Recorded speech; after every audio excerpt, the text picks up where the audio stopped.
All right, NTB, man. So I keep hearing this repetitive story how if a man or a woman just comply when the police arrive, they would survive. And the implication is that their deaths are their fault. This is so off base.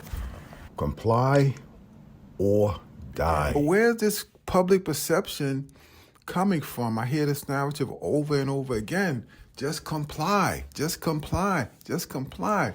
Do you know, if you live in big cities particularly, but many cities around the country, the level of mental illness is super high.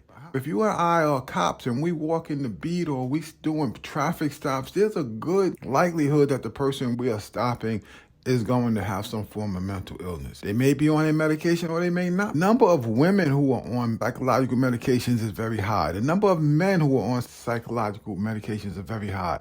The number of children, teenagers that are on psychological medications are very high. There's a good assumption when we meet these people, they may be on their meds, they may be off their meds. Mental illness, just come to New York and get on the subway. People are talking to themselves and they're swinging in the air at invisible figures. Just walk the streets of some of the cities and you see the homeless. A lot of them are mentally ill. So how can I be a cop and logically believe, think about it, the person that I meet is going to comply? Think about it. Not only is there mental illness, ladies and gentlemen, there's a lot of drug use and alcohol use in the city, in the suburbs.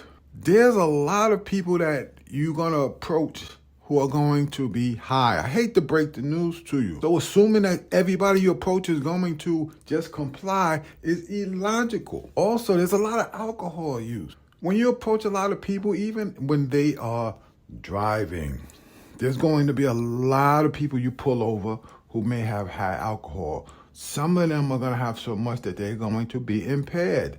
Comply when you're impaired. So where's this notion coming from that people that we approach, they're going to be just full of, okay, I'll comply? No, that's the wrong approach. And if the police are being trained, listen, if the police are being trained that everybody that you approach in the street are going to just comply to your orders, sit down, stand up, don't move, put your hands behind your back, then somebody is training you wrong. And we didn't even talk about teenagers. Anyone has a teenager? But the commentary that I hear that's so frightening, they saying you have to comply. Just comply, you'll be fine. People are not going to comply for a number of reasons. And if you don't understand this as a cop, as a police officer, you have to know this.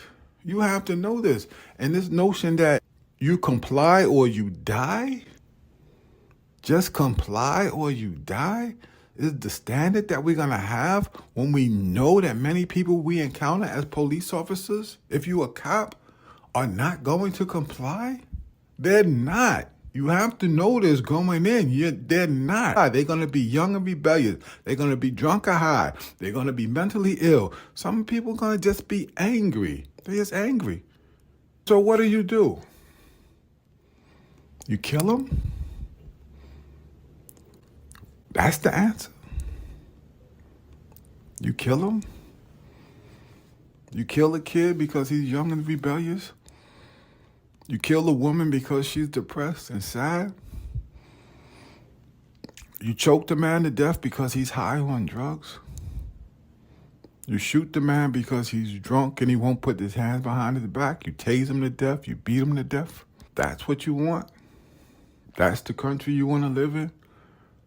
If there's an issue of training and then they're teaching people during training that you have to assume that everybody you approach is going to comply, they training you wrong.